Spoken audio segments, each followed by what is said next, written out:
আমরা সংক্ষিপ্তভাবে এই অনুষ্ঠানটা করব। শুরুতেই আমি জালাল ভাইয়ের আত্মীয় এবং নদী সংগ্রামের সহযাত্রী আব্দুল করিম কিমকে কিছু বলার জন্য অনুরোধ করছি।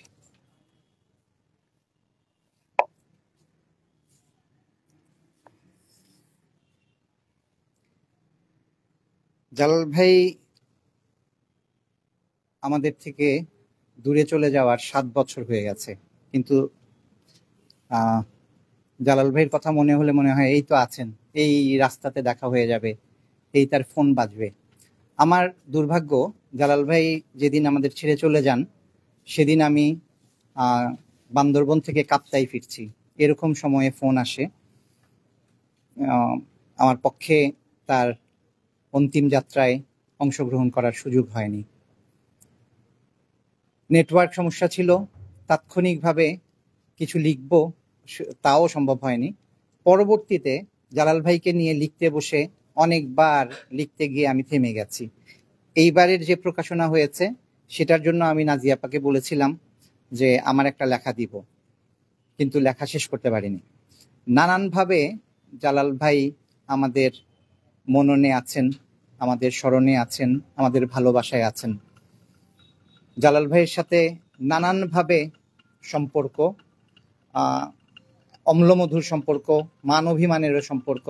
একেবারে শুরুতে আমার মনে আছে জালাল ভাই আমার সাথে রাগ করেছিলেন একটা বিবৃতিতে তার নাম দেওয়ার কারণে, যেখানে এমন কারো নাম ছিল তিনি চাননি যে সেই নামে সেখানে তার নাম থাকবে।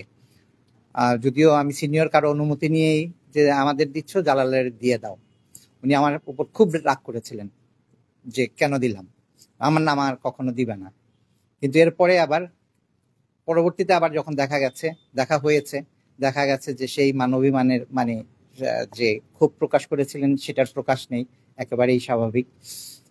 জালাল ভাইয়ের মুখের মধ্যেই একটা মায়া, এই মায়া সবসময়ই আমাদের তার মুখটা দেখলেই মনে হয় এখানে সবার জন্য একটা বিশাল যে একটা হৃদয় নিয়ে তিনি ছিলেন, সেটা তার চোখে মুখে তার অভিব্যক্তি ছিল। যে কারণে আজকে 7 বছর হওয়ার পরেও জালাল ভাইয়ের স্মরণে এভাবে প্রকাশনা করারও সুযোগ হয়, মানুষ লিখে তার অনুভূতি প্রকাশ করে, তার জন্য একত্রিত হচ্ছি আমরা। এই সৌভাগ্য অনেকেরই হয় না। জালাল ভাই দেশের গণ্ডি, আমাদের সিলেটের গণ্ডি ছাড়িয়েছিল, সারা দেশে সবার কাছে পরিচিত ছিলেন, আন্তর্জাতিক পরিমণ্ডলেও পরিচিত ছিলেন তিনি তার কাজের মাধ্যমে।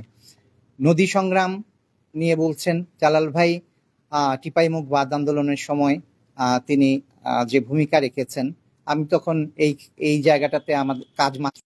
ধন্যবাদ কিম ভাইকে। জালাল ভাইকে আমরা ছোট থাকতে যেভাবে জানি যে আমরা মনে করতাম যে উনি বাংলাদেশের কেউ না, সারা পৃথিবী ঘুরে বেড়ান, এবং ওনার মাথায় যে ক্যাপটা ছিল বিদেশ সঙ্গী।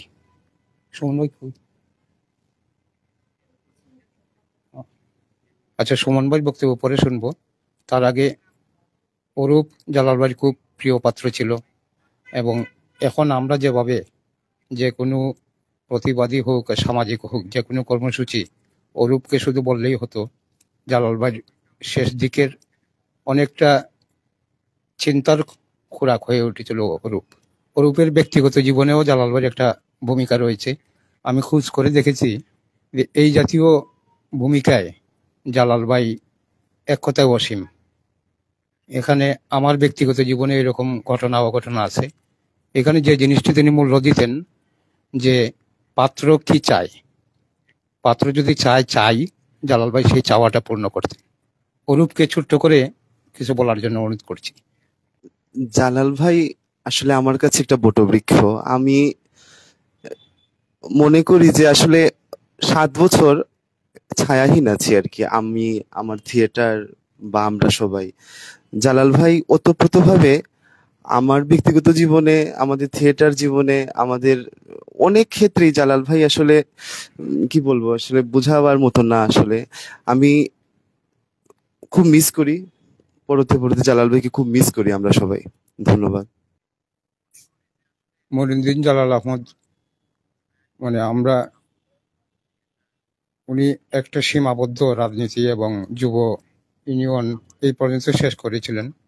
জালাল ভাই সর্বদলীয় রাজনীতির একজন অনুঘটক ছিলেন। নির্বাচন, ভোটের রাজনীতি সব দিক দিয়েই উনি ওনার চিন্তার প্রতিফলন ঘটানোর চেষ্টা করতেন। তো এই ধরনের চিন্তাধারায় বৃত্তের বাইরে যারা দাঁড়াতো তাদের পাশে দাঁড়াতেন। দল নিরপেক্ষ প্রার্থীর প্রতি ওনার একটা বিশেষ আকর্ষণ ছিল, আবার মুক্ত চিন্তা, মুক্ত বুদ্ধির মানুষজনের প্রতি সপক্ষে দাঁড়ানোর একটা সাহস ছিল। এইরকম এক নির্বাচনী মাঠে একজনের প্রেরণা হয়ে দাঁড়িয়েছিলেন এবং সিলেট বিভাগের মধ্যে সবচেয়ে বেশি ভোট পেয়ে উপজেলা পরিষদ চেয়ারম্যান নির্বাচিত হয়েছিলেন। আমি আবার ছোট্ট করে হলেও ওনার প্রতিক্রিয়া ব্যক্ত করার অনুরোধ করছি। মুক্তাদির আহমদ মুক্তা। মঈনুদ্দিন আহমদ জালাল আমাদের প্রিয় মানুষ, আমরা যারা সমবেত হয়েছি সকলের শ্রদ্ধা ও ভালোবাসার মানুষ। এখানে নতুন করে আর কারো কাছে জালাল ভাই পরিচয় করে দেওয়ার কিছু নেই। আজকে যে স্বপ্ন, মৃত্যু এবং ভালোবাসার অভিধা নিয়ে বা শিরোনামক হিসাবে আমরা এখানে মঈনুদ্দিন আহমদ জালাল স্মৃতি পরিষদ কর্তৃক আজকের এই আয়োজনে এখানে উপস্থিত আছেন আমাদের বরেণ্য শিক্ষাবিদগণ, জালাল ভাই সুহৃদগণ। আপনাদের সকলের প্রতি আমার শ্রদ্ধা এবং শুভেচ্ছা। আমি আমার কথার প্রারম্ভেই জালাল ভাইয়ের স্মৃতির প্রতি শ্রদ্ধা নিবেদন করছি। আজকের বাস্তবতায়, বর্তমান বাস্তবতায় মঈনুদ্দিন আহমদ জালালের প্রয়োজনীয়তা কতটুকু, প্রাসঙ্গিকতা কতটুকু আমরা খুব তীব্রভাবে অনুভব করছি। কারণ এখন যে সমাজ বাস্তবতা এবং জালাল ভাইয়ের যে বেড়ে ওঠা, জালাল ভাইয়ের যে প্রগতিশীল চিন্তা চেতনা, জালাল ভাই সিলেট শহরে বেড়ে উঠেছেন, সুনামগঞ্জ শহরে তার জীবন কাটিয়েছেন। সমস্ত আঞ্চলিক দাবি দেওয়া, এই শাহজালাল বিশ্ববিদ্যালয়ের নামকরণ বিরোধী আন্দোলন থেকে শুরু করে সিমিটার বিরোধী আন্দোলন, সব প্রত্যেকটি দাবি দেওয়ায় জালাল ভাইয়ের কি ভূমিকা ছিল তা সিলেটবাসী জানে, সচেতন সবাই জানে। আজকে যখন শাহজালাল বিশ্ববিদ্যালয়ের নামগুলা পরিবর্তিত হয়ে যে নতুন নামকরণ হচ্ছে, তখন জালাল ভাইয়ের অনুভূতি কি হতো, ওনার প্রতিক্রিয়া কি হতো, তা আমরা এখন আর এখানে প্রকাশ্যে বলাটা অনেকটা একটা বিব্রতকর, প্রকাশ্যে বলাটাই অনেকটা একটা যন্ত্রণাদায়ক। এই যে একটা অবস্থান আজকে, হয়তো আমরা দেশ, আমাদের মাতৃভূমি, দেশ থাকবে। দেশটা এখনকার যে বাস্তবতা, একটা দেশ শুধু তার স্বাধীনতা, সার্বভৌমত্ব, পরাশক্তির দ্বারাই যে আক্রান্ত হয় তা নয়, তাকে অর্থনৈতিকভাবে, তার রাজনৈতিক বুথ থেকে, তার চেতনাগত বুথ থেকে রাষ্ট্রকে দুর্বল করার যে বন্দোবস্ত, সেই বন্দোবস্ত যখন আমরা চারপাশে দেখি, তখন জালাল ভাইয়ের মতো ব্যক্তিত্বের অপরিহার্যতা আমাদের মধ্যে বারবার ফুটে ওঠে। আজকে সাম্রাজ্যবাদ যেভাবে আগ্রাসিত হচ্ছে, আজকে সাম্রাজ্যবাদের মাধ্যমে আমাদের বন্দর, আমাদের বিভিন্ন যে প্রতিষ্ঠানগুলোকে তাদের করায়ত্ত করে অর্থনৈতিক অবরোধ এবং রাজনৈতিক অবরোধ স্থাপনের যে প্রক্রিয়ার মধ্যে আমাদের এই দেশ অগ্রসর হচ্ছে, আমার মনে হয় প্রত্যেকটা ক্ষেত্রে মঈনুদ্দিন আহমদ জালালের একটা প্রতিবাদী চেতনা থাকতো। তাই আজকে আমরা উনার মৃত্যুবার্ষিকীতে আমরা উনাকে আরো বেশি তীব্রভাবে অনুভব করি, শ্রদ্ধার সঙ্গে স্মরণ করি এবং আমরা বিশ্বাস করি জালাল ভাইয়ের যে চিন্তা চেতনা, তা আমরা নিজেরা ধারণ করে আমরা আরো বেশি সংযুক্ত থাকব, আমরা গভীরভাবে তাকে অনুভব করব এবং তার যে অসমাপ্ত লড়াইগুলা আমরা নিজেদেরকে ধারণ করে আমরা সবাই এগিয়ে যাব। আপনাদের সকলকে শুভেচ্ছা। জালাল ভাই দেশে দেশে ঘুরেছেন, আমরা সবাই জানি। তো সম্ভবত নেলসন ম্যান্ডেলার দেশে যাওয়ার সময় সঙ্গী ছিলেন আনোয়ার হোসেন সুমন। সুমন ভাইয়ের কাছ থেকে আমরা সংক্ষেপে বিদেশের বিষয়ে এসে শুনবো। এবারে বক্তব্য রাখার জন্য অনুরোধ করছি আনোয়ার হোসেন সুমন। আজকের এই স্মরণ সভায় যারা উপস্থিত হয়েছেন তাদের সবাইকে সবার প্রতি কৃতজ্ঞতা প্রকাশ করছি। মঈনুদ্দিন আহমেদ জালাল ভাই আমাদের প্রিয় নেতা ছিলেন এবং আমি যখন সুনামগঞ্জে ছাত্র রাজনীতির সাথে যুক্ত ছিলাম বা যখন ছাত্র ছিলাম, তখন তিনি মানে প্রচন্ড জনপ্রিয় ছিলেন। সুনামগঞ্জে দুইজন ব্যক্তি ছিলেন খুব জনপ্রিয়। একজন ছিলেন কমরেড বরুণ রায়, তিনি একদম মাঠে ময়দানে একদম কৃষক শ্রমিক মেহনতি মানুষের কাছে খুবই জনপ্রিয় ছিলেন। এবং মঈনুদ্দিন আহমেদ জালাল ভাই ছিলেন সুনামগঞ্জ শহরে বিশেষ করে শিক্ষিত মধ্যবিত্ত শ্রেণী বা যারা পড়াশোনার সাথে যুক্ত ছিলেন, ছাত্র রাজনীতির সাথে যুক্ত ছিলেন, সকলের কাছে সকলের অত্যন্ত প্রিয় নেতা ছিলেন। ইনি দলমত নির্বিশেষে সুনামগঞ্জের যে কোনো রাজনীতিবিদ, যে কোনো ছাত্র নেতা, আমরা এখন যেভাবে মানে এমনিতেই আমরা যদি কোনো বিপদে পড়ি বা কোনো যখন প্রয়োজনে পড়ি তখন বলে দেওয়া হয় যে 999-এ ফোন দেওয়ার জন্য, ঠিক সুনামগঞ্জের যারা মানুষ যারা ছিলেন, ছাত্র রাজনীতি যারা করতেন, একদম জালাল ভাই যতদিন পর্যন্ত জীবিত ছিলেন শেষ মুহূর্ত পর্যন্ত যে কেউই সুনামগঞ্জের রাজনৈতিক ব্যক্তিত্ব যে কেউই কোনো প্রয়োজন হলে সব আগে যার নাম্বারে ফোনটা আসতো সেটা হলো 01711322209। এই নাম্বারে ফোনটা করতেন জালাল ভাইয়ের কাছে যে কোনো প্রয়োজনে, যে কোনো সমস্যায়, পরামর্শের জন্য হইতে পারে, সাহায্যের জন্য হইতে পারে, মানে একটা আস্থার জায়গা ছিলেন জালাল ভাই। এইটা জালাল ভাই উনার কাজে কর্মে এবং উনি আমরা বলি যে উনি ছিলেন হোল টাইমার, একদম 24 ঘন্টা। রাত্রে যদি 4টার সময় ভোর রাত 4টা হোক, 3টা হোক, 2টা হোক, কেউ যদি কোনো সমস্যায় পড়ে সব আগে যাকে ফোন করবে মনে করে দিত, বা যার কাছে ফোন করলে একদম নিশ্চিত সে একটা সাপোর্ট পাবে। সে বাংলাদেশের যে কোনো জায়গায় থাকুক, পৃথিবীর যে কোনো জায়গায় থাকুক, সেটা যে কেউ নির্দ্বিধায় মনে করতো যে জালাল ভাইকে ফোন করলে সে একটা শান্তি পাবে, একটা আস্থার জায়গা পাবে, এবং আসলে সেই সহযোগিতাটা জালাল ভাই করতে পারতেন। এই ধরনের একজন, এবং প্রগতিশীল যুদ্ধের ক্ষেত্রে, প্রগতিশীল লড়াইয়ের ক্ষেত্রে জালাল ভাই অতুলনীয় ছিলেন। এই ক্ষেত্রে উনার এই ক্ষেত্রে উনি একেবারেই আপোষহীন ছিলেন এবং যা করার উনি করতেন, এবং যে কোনো বড় দায়িত্ব একেবারে উনার যে সাহসিকতার কারণেও অনেক ভাই বড় দায়িত্ব নিতেন এবং সবসময় উনি সবাইকে পাশে পেতেন। কারণ উনি যেভাবে যে কোনো কাজে মানুষের পাশে দাঁড়াতেন, সেই কারণে জালাল ভাইয়ের উপস্থিতি এটা একটা বিরাট একটা সংগ্রামের সাহস যোগাতো সবাইকে। এটা আমার জালাল ভাইয়ের যে অনুপস্থিতি আমাদের সবার জন্য একটা মানে বিরাট আঘাত। এবং আমি পৃথিবীর বিভিন্ন দেশে গিয়েছি এবং আমি জালাল ভাইয়ের সাথে তো অনেকগুলা দেশেই আমি বিভিন্ন প্রোগ্রামে, আন্তর্জাতিক যে প্রোগ্রামগুলো হয়েছিল, আমি 2001 সালে আলজিয়ার্সে জালাল ভাইয়ের সাথে গিয়েছি। পরবর্তীতে 2005 সালে ভেনেজুয়েলাতে, ব্রাজিলে, সাউথ আফ্রিকা, হংকং এগুলাতে গিয়েছি। রাশিয়াতে আমরা একসাথে গিয়েছি, থাইল্যান্ড সহ, মানে অনেকগুলা প্রায় 12-14টা দেশে আমি জালাল ভাইয়ের সাথে গিয়েছি বিভিন্ন প্রোগ্রামে। এবং সারা পৃথিবীতে উনার একটা আশ্চর্য ক্ষমতা ছিল। মানে আমি একজন মানে একটা ফ্যামিলি ছিল ভেনেজুয়েলাতে, উনাদের ভাষা ছিল একটা স্পেনিশ, এবং জালাল ভাইয়ের ভাষা ছিল ইংলিশ বা বাংলা, হয়তো উনি মানে ইংলিশেই হয়তো কমিউনিকেট করতেন। কিন্তু কি এক আশ্চর্য একটা মিল, উনারা এমন ভাবে জালাল ভাইয়ের সাথে কমিউনিকেট করতে পারতেন যে ডিকশনারি নিয়ে সে শব্দ বের করে পড়ে উনারা একদম ফ্যামিলির ফ্রেন্ডস মানায় দিচ্ছেন উনাকে, এবং আমাদের সবাইকে ওরা ইনভাইট করে বাসায় নিয়ে যাবে। এই ধরনের মানে যখন যে দেশে যেতেন, এবং আন্তর্জাতিক অঙ্গনে উহুটির যে বড় বড় নেতা ছিলেন বা এই এখন পর্যন্ত যারা আছেন, তারা প্রচন্ড শ্রদ্ধার সাথে জালাল ভাইকে স্মরণ করেন।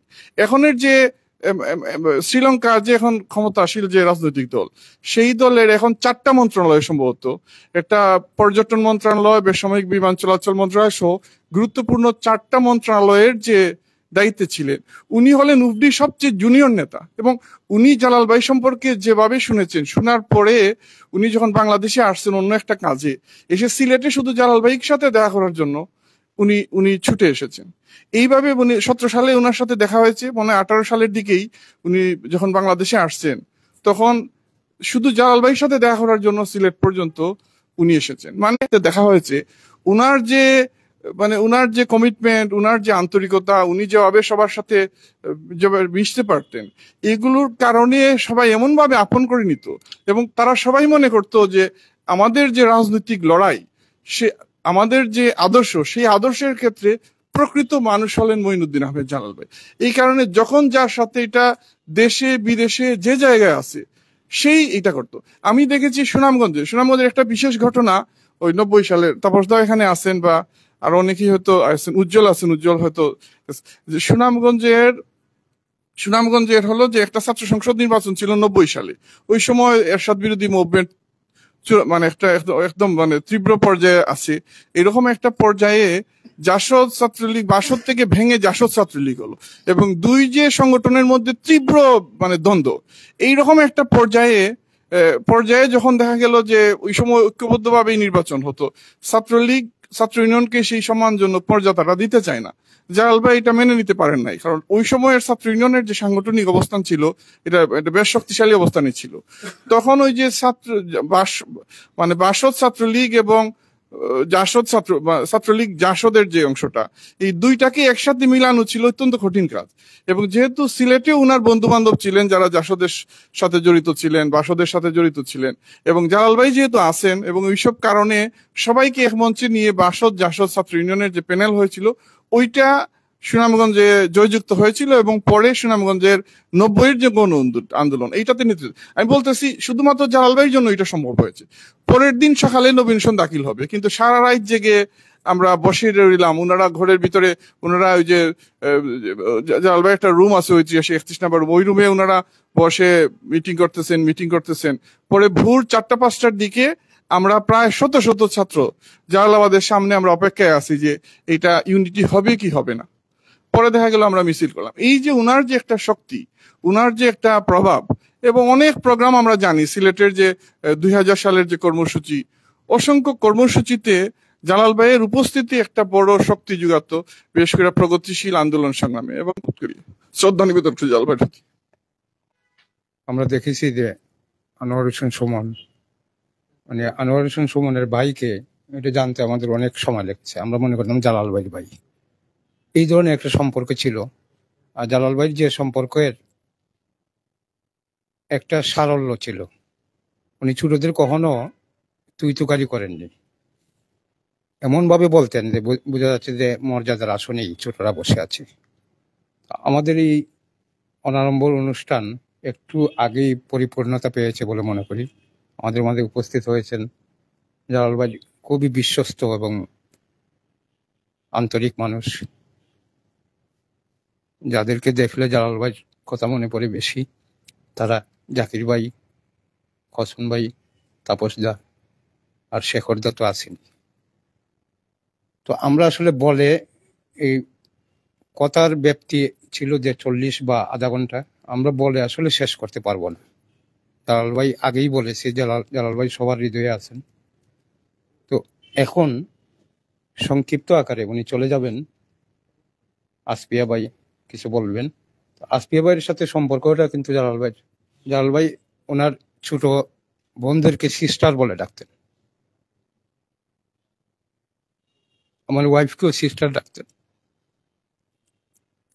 এমন ভাবে ডাকতেন বোঝা যাচ্ছে যে আপন বোনের চেয়ে বড়। আসপিয়া ভাইয়ের ওয়াইফ আমাদের বোন, তাকে সিস্টার ডাকতেন, বোঝা যাচ্ছে যে এর চাইতে বড় আপনজন কেউ নেই। আমি জানি যে উনি এখনো জালাল ভাইয়ের জন্য কাঁদেন, আর এই কান্নাটাই হচ্ছে জালাল ভাইয়ের সম্বল। পৃথিবী জুড়ে এই কান্না আছে, সংখ্যা কম হতে পারে, কিন্তু জালাল ভাইয়ের জন্য আফ্রিকা থেকে, টেকনাফ থেকে তেঁতুলিয়া যেভাবে সারা বিশ্ব, এরকম আফ্রিকা থেকে ভুবনডাঙ্গা সব জায়গায় আছে। জালাল ভাইয়ের জন্য এই কান্নাটাই মনে করি সবচেয়ে বড় সম্বল, এবং জালাল ভাই বেঁচে থাকবেন। আসপিয়া ভাই কিছু বলবেন এবং আমরা শুনবো। আসলে আমি জালাল ভাই সম্পর্কে আজকে কি ছিলেন এটা আপনারা সবাই জানেন, আমার থেকে ভালোই জানেন। আমি খুব কম সময় জালাল ভাইকে পেয়েছি, 4 বছর সিলেটে ছিলাম আমি, চট্টগ্রামের মানুষ। আমি জালাল ভাইকে ভাই হিসেবে পেয়েছি, পরে তো আমার ওয়াইফের জন্য বোন জামাই হিসাবে জালাল ভাই আমাকে বেশি ট্রিট করতেন, এবং এখন ওভাবে করেন। তো জালাল ভাই সম্পর্কে আমরা যতগুলো জানেন আমি অত জানি না, কিন্তু আমি জালাল ভাইকে, আমি দেশে চলে আসার পরে সিলেটে জয়েন করার কথা ছিল। আমার মেট্রোপলিটন ইউনিভার্সিটিতে আমি কাজ করতাম, ওখানে আমার জয়েন করার কথা ছিল, কিন্তু আমি পারিনি সিলেটে থাকতে। আমি যখন আসছিলাম 1 সপ্তাহের জন্য, ঘুরেছি বিভিন্ন গলিতে, দেখতে এই গলিতে যাচ্ছি, জালাল ভাই তোর সাথে থাকতো, ওনার সাথে থাকতাম, রাত বিরাতে ঘুরতাম। তো পরে আমি চিন্তা করলাম যে আমি এখানে থাকতে পারবো না, তো আমি থাকিনি, সিলেটে থাকিনি, আমি জালাল ভাই নাই দেখি থাকিনি। আর জালাল ভাইকে মিস করি বেশি। উজ্জ্বল মেহেদী লিখেছেন এখানে যে উনি হাবানায় ছুটে গিয়েছিলেন একটা লাইন বলার জন্য। উজ্জ্বল মেহেদী হয়তো বর্তমান বাস্তবতায় হয়তো লাইনের বাকি অংশটুকু লিখেননি, 3টা ডট দিয়ে দিয়েছেন। জালাল ভাই হলে ডটটা দিতেন না। জালাল ভাই বেঁচে থাকলে আজকে আমরা ওই ডটটা দিতে পারতাম না। জালাল ভাইকে আমি খুব আমিও ইমোশনাল মানুষ জালাল ভাইয়ের মতো, কিন্তু আমি খুব বেশি মিস করেছিলাম যেদিন 32 নম্বর ভাঙ্গা হচ্ছিল। আমি নিশ্চিত ছিলাম, আমি আমার ওয়াইফকে বলছিলাম, রিম্পি আমাকে বলছিল, আমি না, রিম্পি বলছিল আসপিয়া জালাল ভাই থাকলে মনে হয় গাড়ি নিয়ে চলে যেত। এরপর আমি আর কিছু বলতে পারিনি। আজকে জালাল ভাই সিমিটার বিরুদ্ধে আন্দোলন করেছিলেন, সাম্রাজ্যবাদ বিরোধী আন্দোলন করেছিলেন। আমি চট্টগ্রামের মানুষ, আমি জানি আমাদের চট্টগ্রামে এখন অনেক বড় একটা বোধহয় ইউএস নেভির ডেস্ট্রয়ার আছে। জালাল ভাই কি করতেন জানি না, আমি হয়তো ছটফট করতেন যে একটা বাকরুদ্ধ সময় বোধহয় আমাদের, কিন্তু আমরা যে প্রতিনিয়ত মিস করি। একটু আগেই বোধহয় মুক্তা ভাই বলেছেন বোধহয় শাহজালাল বিশ্ববিদ্যালয়ের হল এর নামকরণগুলো নতুন নতুন নামকরণ হচ্ছে। জালাল ভাই একবার খুব ইয়া করে বলতেন আর ওনার যে পলিটিক্যাল যে প্রিসাইজ একটা জিনিস মুভমেন্ট ধরে রাখা বা মুহূর্তটা বুঝতে পারার একটা প্রিসাইজ মানে মন্তব্য করার যে অসাধারণ একটা ক্ষমতা ছিল জালাল ভাই, এটা ছিল অসাধারণ। উনি বাম রাজনীতি করেছেন সবসময়, এটা আমরা জানি, আপনারা জানেন সবাই। কিন্তু একদিন মন্তব্য করেছিলেন উনি, আমার এখনো মনে আছে, আসলে ভাই শাহজালাল বিশ্ববিদ্যালয়ের নামকরণ বিরোধী আন্দোলনটা যদি ঠিক ওই সময় না হতো, বাংলাদেশের বোধহয় 4 দলীয় ঐক্য জোট যেটা হয়েছে ওটা হতো না। ওটা না হলে বাংলাদেশের ইতিহাস বোধহয় একটু ভিন্নভাবে লিখতে পারতে হতো। কিন্তু আমরা এই 4 দলীয় ঐক্য জোট যেটা হয়েছে ওটার জন্য বাংলাদেশের ইতিহাস বোধহয় একটু বাংলাদেশ বোধহয় ভুগবে। আজকে আমি জালাল ভাই এরকম মানুষরা দেশের বিভিন্ন জায়গায় জেগে উঠবেন, দেশ এবং দেশের জন্য আবারও চিন্তা করবেন। জালাল ভাইয়ের স্মৃতির প্রতি আমাদের শ্রদ্ধা। ধন্যবাদ। এবারে জালাল ভাই আরেকজন প্রিয় মানুষ, শাহজালাল বিজ্ঞান ও প্রযুক্তি বিশ্ববিদ্যালয়ের শিক্ষক সরকার সোহেল রানা কিছু বলবেন। সকলকে শুভেচ্ছা জানাচ্ছি। কমরেড মাইনুদ্দিন আহমেদ জালালের স্মৃতির প্রতি গভীর শ্রদ্ধা। আমার সঙ্গে আমি 2013-তে শাহজালাল বিশ্ববিদ্যালয়ে জয়েন করেছি। এর আগে আমি কখনো আসলে সিলেট আসি নাই। তারপরে আসার পরে আমার শিক্ষকদের সূত্রেই আমাদের হান্নান ভাই শুভেন্দু ইমামের সঙ্গে পরিচয়। সেই সূত্রে জালাল ভাইয়ের সঙ্গে আমার বোঝাপড়া, মানে চলাচল। যেমন আমি এই যে গত কয়েকদিন ধরে খুব মতো খেয়াল করতেছি যে আমি তো ছাত্র জীবনে রাজনীতি করতাম, বাসদ সমাজতান্ত্রিক ছাত্রফ্রন্ট করা আমার দলের লোকজন আছেন। সেখানে এই যে আমাদের কমরেড আবু জাফর, প্রণবজ্যোতি পাল, ওনারা অনেকদিন ধরে জেলে। তখন এটা মনে হচ্ছে জালাল ভাই থাকলে এটা অনেকটাই পরিস্থিতি আর একরকম হতো। কিন্তু আপনারা একই সঙ্গে আমার সঙ্গে একটা তার শিশু সুলভ ব্যাপার ছিল, মানে আমি মজা পেতাম তার ওই যে খাবার খাওয়া, একসঙ্গে পুরি নিয়ে আসার পরে খাচ্ছেন, আর যে ব্যাগটা রাখা। আমি একসময় ভাবতাম যে অনেকদিনই যে ব্যাগের মধ্যে মনে হয় কোনো গুরুত্বপূর্ণ নথি টুথি রাখে। পরে একদিন জিজ্ঞেস করলাম, বলছে এটা শেখরদার আরো ভালো বলবো। আমি পরে জানতে পারছি যে তার ওই যে অক্সিজেন যখন দরকার হয় নেয়।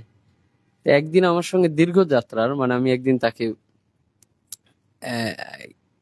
এই মারা যাওয়ার কিছুদিন আগে আমি বোঝানোর চেষ্টা করলাম, জাল ভাই আমার বন্ধু বান্ধব সবাই জায়গা কিনতেছে, আমার একটা জায়গা কেনা দরকার। তারপরে বললো চলেন রিক্সায় আপনাকে জায়গা দেখা আনি। তারপরে রিক্সায় রওনা দিলাম। তো রিক্সাওয়ালারা নর্মালি দৌড়াচ্ছে জালাল ভাই দেখলে, মানে কেউ নেওয়ার জন্য আর কেউ এই জালাল ভাই দেখে আমি বললাম। তারপর আমি খুব বললাম এই কথা, আমি ম্যামকেও একাধিক দিন বলছি। ম্যাম এবং জালাল ভাই একসাথে রিক্সায় উঠলে তখন এই নিয়ে হাসাহাসি করতাম। আমি বললাম আপনারা দুইজন যখন রিক্সায় উঠেন, রিক্সাওয়ালারা তো আপনাদের দেখলে পালিয়ে যায়। তিনি যে প্রাণ খুলে হাসতেন, আমার কাছে ওই শিশুর মতোই মনে হলো। তারপর ওই রিক্সা চলছে, মাঝে মধ্যে আমাদের নামতে হচ্ছে, ঠেলে নিয়ে তুলতেছি। তারপর অনেক দূর শহর ছেড়ে গেলাম। তারপর দিগন্ত বিস্তৃত বিল, চারপাশে পানি, দেখাচ্ছে জমি আপনি কতটুকু নিবেন। আমি জমি থেকে কি করব, আমি তো বাড়ি কেনার কথা বললাম। তারপর আবার ঘুরতে ঘুরতে এসে সারা পৃথিবীর মার্ক্সবাদী রাজনীতির বিভিন্ন অংশ তার বন্ধুদের গল্প করার পরে আমার মাথা থেকে জায়গা কেনার ভাবনাটা চিরতরে হারিয়ে গেলেন। এবং তিনি আমাকে মাঝে মধ্যেই বলতেন, এই যেভাবে জোরে স্পষ্ট কথা বলেন, এটা সারা জীবন বলবেন, কেমন যে কোনো জায়গায়। এবং কয়েকটা মুহূর্ত হচ্ছে, যেমন আমাদের বিশেষ কখনো আমাকে আগে একদিন হান্নান ভাইয়ের ওখানে দেখা হলো, কথা হলো, মানে আমার সন্দেহ হতেন এই নিয়ে আমার বন্ধু বান্ধব খেপাতেন, বামবন্ধেরা তুই বুর্জুয়ার সাথে করিস কেন। তো এরকম আমরা একদিন হলে বসে আছি, হঠাৎ করে আমার এক বন্ধু আমাদের পার্টির ফোন দিল যে উনি তখন ত্রিশাল বিশ্ববিদ্যালয়ের ভিচি খন্দকার আশরাফ হোসেন নাই, মানে আমি হাফ প্যান্ট পরে বাসায় হলে ছিলাম, দৌড় করে চলে এলাম। এটা আমার কখনো মানতে পারি নাই। ঠিক তেমনি আমাদের সেই যেদিন অক্টোবর এই সিলেটের বাসায় আছি, তখন আমাকে ফোন দিলেন আমাদের বন্ধুরা যে নাই, একাধিক জন। প্রথম দেবাশিস দু ফোন দিচ্ছে, আমি ভাবছি মানে এমনি আর কি, আমি শুয়ে আছি, একটু পরে ফোন ধরবো। তারপরে সবাই ফোন দিচ্ছে, ধরলাম, বলে জালাল ভাই নাই। এটা আমার বিশ্বাসই হচ্ছিল না। এবং সত্যি এই প্রথম আমি হাফ প্যান্ট পরে দৌড় পাড়ে রাধা মেনশন পর্যন্ত চলে আসলাম, এবং পরে আসলেই শুনলাম যে জালাল ভাই নাই। কিন্তু সত্যিকার অর্থে এটা মানে যিনি মারা যান তিনি আসলে তো তার বয়স বাড়ে না। ওই হাস্যোজ্জ্বল চেহারা, যতই ছবি দেখবেন ঘুরতে ফিরতে। এইটা কারণে আরেকটা ব্যাপার হচ্ছে যে আমার নিজের দেখবেন যে আমার বয়সের কারণে, যে আমার দাদার একটা কথা ছিল, সেটা আমরা মেনে চলে আমার পরিবারের যে ওল্ড ম্যান অ্যান্ড কোল্ড টি, বয়স্ক মানুষের সাথে মিশবা এবং ঠান্ডা চা খাবা। তা আমি এত প্রবীণ লোকজনের সাথে মিশি, মানে বন্ধুত্বর প্রায় অর্ধেক মারাই গিয়েছে। প্রতিদিন মৃত্যুর সন্ধে আমার বয়সের চেয়ে মৃত্যু ভাবনা বেশি দেখতে দেখতে। কিন্তু এই ভাবনায় যে কারণে, যেমন ধরেন এই যে কারণে বলছি, মানুষ মারা গেলে তিনি ওই রকমই থাকে, বয়স একদম বাড়ে না। আমি সত্যি প্রায় প্রতিদিনই ইউনিভার্সিটিতে যে ছুটির পরে জয়েন করা মনে হয় না জিয়াপার কাছে যাই। আমি অনেকদিন এই বিল্ডিং এর উঠি, আবার নেমে আসি, কারণ আমি মনে করি গেলে একটু ইমোশনাল বোধ হয়ে যাবে ব্যাপারটা। এই দেখা হলে আমার কাছে আপার ছবির চেয়ে বেশি আমার জালাল ভাইয়ের ছবি বেশি উঠবে ব্যাপারটা। ফলে আমরা যে যেখানেই আছেন দেখবেন যে যখনই সংকট হোক, আনন্দে হোক, যে কোনো মুহূর্তে আপনারা আরো বেশি বুঝবেন। আমি তো বাইরে থাকার পরেও এই যে কয়েক বছরে, 6-7 বছরে বুঝি যে কোনো মুহূর্তে জালাল ভাই থাকলে ব্যাপারটা আর এক রকম হতো। একটা অপূর্ণতা বোধ কাজ করে, সেটা বিপদ সংকট, যেমন বললাম আমাদের প্রণব দ্বারা যখন জেলখানায় আছে, যে প্রতি মুহূর্তে বুঝতেছি এই কাজগুলো কারা করতেছে। আবার একই সঙ্গে যে কোনো উৎসবে, আনন্দে, যে আজকে ধরেন এই যে সুকান্তের 100 বছর হবে, মৌলভীবাজার অনুষ্ঠান করছে সিলেটে, কিংবা রুশ বিপ্লব হলো, এই ব্যাপারগুলো অনেক জায়গাগুলোতে তখন মনে হয় যে অপূর্ণতা থেকে যায়, যে একজন মানুষ নাই। হয়তো এই অপূর্ণতার মধ্যে দিয়ে আমাদের বাদবাকি জীবন আমরাও অতিবাহিত করব। সকলের কল্যাণ হোক, জালাল ভাই জান্নাতবাসী হোক, সেই দোয়া করি। সবাই ভালো থাকবেন।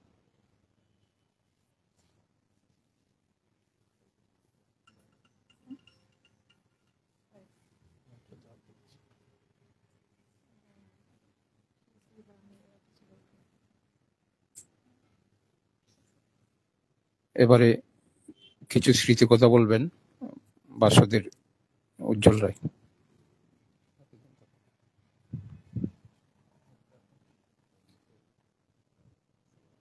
জালাল ভাইয়ের স্মৃতির প্রতি আমাদের দল বাসদ সিলেট জেলা শাখার পক্ষ থেকে সংগ্রামী শ্রদ্ধা। জালাল ভাইয়ের সাথে আমারও অনেক স্মৃতি। সকলের মতো আমার কাছেও এই অনুভূতি যে একটা ভরসার জায়গা ছিল। যে কোনো বিপদে ওনার কাছে যাওয়ার চিন্তাটা মাথায় আসতো। ওনার সাথে নিবিড়ভাবে কাজের অভিজ্ঞতা হচ্ছে, এখানে বারবারই কথাটা এসছে, শাহজালাল বিজ্ঞান ও প্রযুক্তি বিশ্ববিদ্যালয়ের যে নামকরণের যে আন্দোলন, সেই আন্দোলনে আমরা সেই সময় ওতপ্রোতভাবে যুক্ত ছিলাম। বিশেষ করে হুমায়ুন আহমেদ সপরিবারে যখন অনশনে বসলেন, এবং সেই সময়ে যে বিভীষিকাময় একটা পরিস্থিতি, সেই তাণ্ডবের মধ্যে জালাল ভাইয়ের সাহসী ভূমিকা, এটা আমাদের স্মৃতিতে এখনো আছে। আজকের বাস্তবতায় এই সাহসী ভূমিকাগুলো খুব প্রয়োজন। আরেকটি নিবিড় স্মৃতি হচ্ছে টিপাইমুখ বাদের বিরুদ্ধে যে আন্দোলন। যতটুকু মনে পড়ে, সিলেটে জালাল ভাইয়ের উদ্যোগেই অঙ্গীকার বাংলাদেশের ব্যানারে প্রথম আসলে সেমিনার অনুষ্ঠিত হয় সিলেটের সিটি কর্পোরেশন মিলনায়তনে।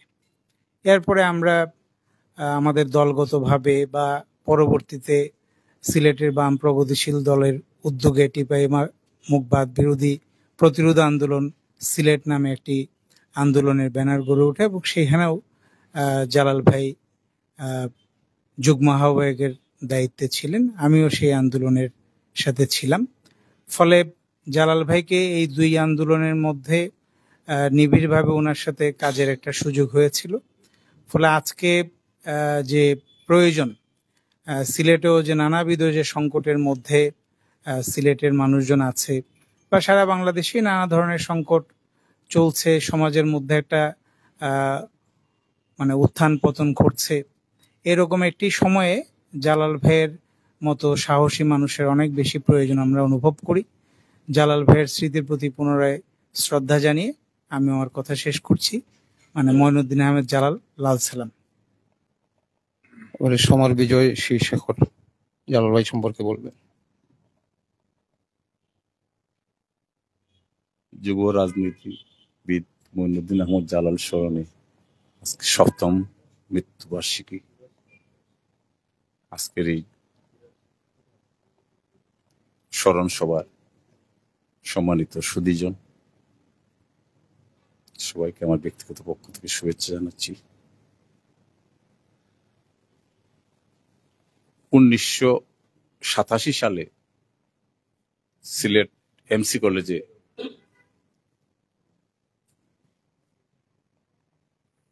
নির্বাচন, ছাত্র সংসদের নির্বাচন হবে। সেই ছাত্র সংসদের নির্বাচনে সম্ভবত সুজাত আর কি জানি আরেকজন ছিলেন, হ্যাঁ সুজাত ভাই, হ্যাঁ সুজাত মাসুক পরিষদ, সেই পরিষদের মাসুক তো এখন বিলেতে থাকেন, সুজাত ভাইও বিলেতে থাকেন, ভুলে গেছে মাসুকের নাম। যাই হোক, ওই পরিষদে সাংস্কৃতিক সম্পাদকের হিসাবে আমাকে মনোনয়ন দেওয়া হয়েছিল। আমি জালাল ভাইকে আগ থেকে চিনতাম, কিন্তু খুব ভালো একটা সম্পর্ক ছিল না, তেমন ভালো সম্পর্ক না। বড় ভাই হিসাবে দেখতাম জাকির ভাই, হোসেন ভাই, বিশেষ করে তাপস দা, আর আমাদের আরেক বড় ভাই আছেন বিলেতে ছুন্নু ভাই, তাদের সাথে কিন্তু খুব একটা সম্পর্ক ছিল না। কিন্তু এই 27 সালের এই সম্মেলনে ইলেকশন নির্বাচনের প্রাককালে ওনার সাথে যেদিন আমাদের প্যানেল পরিচিতি হয়, সেই পরিচিতির পর থেকে উনি আমাকে সেদিন সন্ধ্যা থেকে আমাকে ওনার একটা সাদা H100 এর হোন্ডা ছিল, মোটরসাইকেল ছিল, এই মোটরসাইকেল দিয়ে আমাকে বলছেন যাও বারো, যোগাযোগ করো, এই করো সেই করো। জানি না কেন হঠাৎ করে আমাকে উনি এত ইয়ে করলেন। সুজাত ভাইয়ের কথা বললেন না, মানুষের কথা বললেন, বিপিজিএস এর কথা বললেন না, আমাকে বললেন বারো। যাই হোক, ওই সময় কথাবার্তা হইলো। কিন্তু এই যে কথাটা আনলাম এই জন্যই যে সেদিন থেকে জালাল ভাইয়ের সাথে আমার পথ চলা শুরু হয়েছিল। সেই পথ চলা চলছিল, এক পর্যায়ে 2018 সালের 18 অক্টোবর উনি আমাদের ছেড়ে চলে গেলেন। ভাবতেই কষ্ট হচ্ছে, কারণ জালাল ভাই যখন শিলং গেছেন, সাথে বোধহয় রাজশাহী ইউনিভার্সিটির একজন টিচার ছিলেন, কাপল ছিলেন, জালাল ভাই ভাবি সহ গেছেন। যাওয়ার আগে 2 দিন, যেদিন যাবেন আগের দিন রাত্রে আমাকে বলছেন কইবা, তোমার সাথে দেখা হইলো না, আমি তো কাল সকালে চলে যাব। আমি বললাম যে আমি তো আমার শ্যালকের বিয়ে নিয়ে একটু ব্যস্ত ছিলাম, বিয়ের পাত্রী দেখাতে গেছিলাম, এই জন্য আপনার সাথে এখন আসবো না। বললেন না, এখন এত রাত্রে দেখা হবে না। সম্ভবত তখন বেদানন্দদার বাসা থেকে বাইর হয়ে আসছেন, বেদানন্দদার বাসা থেকে দেখা করে। যাই হোক, আমাকে বলছেন তুমি বিয়ে ঠিক করো না, যোগ করে বলছেন তুমি বিয়ে ঠিক করো না, তোমার শ্যালক সুন্দর ছেলে, সুন্দর মানুষ, ওর জন্য কি জানি কি ঠিক করে ফেলবে। আমাকে মানে ইয়ে করে বলতেছেন, আমি এসে ক্লিয়ারেন্স দিলে বিয়ে ঠিক হবে। তো সেই সম্পর্ক ছিল জালাল ভাইয়ের সাথে, যে উনি এত দাবি দিয়ে বলছেন যে আমি এসে কন্যা দেখে ক্লিয়ারেন্স দিলে তারপর বিয়ে ঠিক হবে, এর আগে তুমি কিন্তু কথা দিও না, তাদেরকে কথা দিতে ইয়ে করো না, বাধ্য করো না। যাই হোক, জালাল ভাইয়ের সাথে এই কথাটাই ছিল শেষ কথা। পরবর্তীতে শিলং যাওয়ার পরে আমাকে ফোন দিছিলেন, একদিন ফোন দিছিলেন, বললেন যে কালকে যাব, গৌহাটিতে যাব, আর একদিন পরে চলে আসবো সিলেটে। যাই হোক, গৌহাটিতে যাওয়ার পথেই দুর্ঘটনাটা ঘটে। পরবর্তীতে যখন খবর আসে, আমরা প্রথমে সুমন আমাকে সম্ভবত জানাই, আনোয়ার হোসেন সুমন, তারপর আমি জাকির ভাইকে ফোন করি, আমাদের যার আরো অনেকে আছেন যারা, বড় ভাই হোসেন ভাইকে ফোন করি, তাপস দাকে ফোন করি, সবাই আমরা জাকির ভাইয়ের বাসায়, চুয়াট্টার বাসায় চলে যাই। এখান থেকে বিভিন্ন সময় বিভিন্ন খবর আসে, তো খবরগুলো আমরা ইয়ে করি, সন্ধ্যার পরে যাই, বিকেলের দিকে আমরা যাই তামাবিল। কি আর বলবো, খুব কষ্ট হচ্ছে। সেদিন আমার মনে হয়েছিল আমি তো মাটিতে নেই। যখন খবর আসছে, পরবর্তীতে যখন গেছি, আমার সাথে ছিল বিয়ানীবাজারের সাবেক মেয়র আব্দুল শুকুর সহ আরো 2-1 জন। আমরা একসাথে গেছিলাম এক গাড়িতে। তাদেরকেও আমি জানাইছিলাম, তারা খবর পাইছে, পাই আমাকে কনফার্ম করছে। পৃথিবীর বিভিন্ন দেশ থেকে খবর আসছে জালাল ভাই। মানুষদা আমেরিকা থেকে ফোন করছেন, লন্ডন থেকে চুন্নু ভাই ফোন করছেন, কানাডা থেকে বিভিন্ন জন বিভিন্ন দেশ থেকে ফোন করছে। ফোন করে আমার কাছ থেকে কনফার্মেশন দিয়েছে যে এই দেখলাম, ওই ফেসবুকে দেখলাম জালাল ভাই বা জালাল অমুক অমুক অমুক। বললাম হ্যাঁ। বলে তোমার সাথে না কথা না বললে তো আমরা কনফার্ম হতে পারছি না, কারণ তোমরা তো সারাদিন একসাথে চলো। যাই হোক, জালাল ভাইয়ের সাথে যে নিবিড় সম্পর্ক ছিল, এই সম্পর্কের কথা কি আর বলবো। আমার বিয়ে 2012 সালে। জালাল ভাই, আমি বিয়ে করবো না। জালাল ভাই আমাকে সারা রাত বুঝাতেন, রাত 12টা 12:30 পর্যন্ত বুঝিয়ে আমাকে বাসায় নিয়ে পাঠাতেন। তুমি আর পিছপা হয়েও না। তারপর পিছপা হলে তোমার ছোট ভাইয়ের কাছে তুমি লজ্জা পাবে। তোমার ছোট ভাই আমাদেরকে বলছে যে তোমার বিয়ের ব্যাপারে তুমি কথা দিচ্ছ না পরিবারের সাথে। 1.5 মাস বুঝা, অনেকদিন এই ব্রিফ করছেন। ব্রিফ করে তারপরে পরবর্তীতে আমাকে রাজি করেছেন এবং পরিবারের বিশেষ করে আমার ছোট ভাই বা আমার বাবা ছিলেন না, বাবা তো আগে মারা গেছেন, আরো যারা আছিলেন আমার গার্জিয়ান পক্ষের, আমার চাচার, তাদেরকে বলছেন যে না, সে রাজি হয়েছে, এখন আপনারা ঠিক করতে পারেন। এইভাবে কোনো সুবিধা অসুবিধা পরামর্শ এবং ভরসার জায়গা ছিলেন, ভরসার স্থল ছিলেন জালাল ভাই। এভাবে বললে সারাদিনই বলা যাবে, অনেক স্মৃতি, অনেক কথা। অস্ট্রেলিয়ায় 2004 সালে আমরা জালাল ভাই, জাকির ভাই, হোসেন ভাই, সমীরণ দাস আরো আমরা 9 জন, আর সৈয়দ উদ্বা ছিল, আমরা 9 জন গেছিলাম অস্ট্রেলিয়া। যেদিন গেছি সেদিন রাত্রি, অস্ট্রেলিয়ার সিডনিতে সেদিন রাতে 104-5 জ্বর উঠছে ওনার। জ্বর উঠার পরে উদ্বার উনি এক রুমে থাকতেন। আমাকে উদ্বাকে দিয়ে খবর পাঠাইছেন যে যা শেখরকে বলো আসতে। তখন উদ্বা বলল যে যান, আপনি জালাল ভাইয়ের কাছে থাকেন, জালাল ভাই আপনাকে চাইছেন, আপনি যান, আমি ওই রুমে আছি। সারা রাত উনার এত জ্বর, আমি উনাকে খালি বলতেন, শেখরের ভাই আমাকে জড়িয়ে ধরো, আমার অবস্থা খারাপ। এইভাবে কোন রকম রাত ফুয়ালো। তারপর আমাদের যে এখানে কিছু লোকজন ছিলেন পরিচিত, তাদেরকে বললাম, তারা এসে জালাল ভাইকে অ্যাম্বুলেন্সে নিয়ে হাসপাতালে পাঠালো। তারপর এক হাসপাতাল থেকে আরেক হাসপাতালে, অনেক কিছু। সারাদিন আমি হাসপাতালে বসা, আমার প্রেশার লো হয়ে গেছিল। ওই যে ওনার সাথে বসে আর ভাবতে আমার প্রেশার লো হয়ে গেছে। আমি দেখি সারা হসপিটাল আমার ঘুরতেছে। উনি আমারে জিজ্ঞেস করেন, কি হয়েছে তোমার, তুমি কিছুক্ষণ পর এই মন করো কেন? উনি হাসপাতালের বেডে থেকেই, এই সিক বেডে থেকেই উনি আমাকে বলতেছেন যে কে এমন করছো কেন, তোমার কি হয়েছে? আমি বললাম না, কিছু না। অথচ আমি পরবর্তীতে আমি বুঝতে পারছি যে আমার প্রেশার টেশার লো হয়ে গেছে। আমি যেখানে বসা আছি আমি বুঝি যে বসা না, দাঁড়াইলে বুঝি দাঁড়ানো না, ঘুরতেছে সবকিছু, এই অবস্থা। তারপর ওনাকে এই হাসপাতাল থেকে আরেক হাসপাতালে নিয়ে গেছিল, হার্টের হাসপাতালে নিয়ে গেছিল। এখানে চিকিৎসার পর 3-4 দিন পর আসছেন।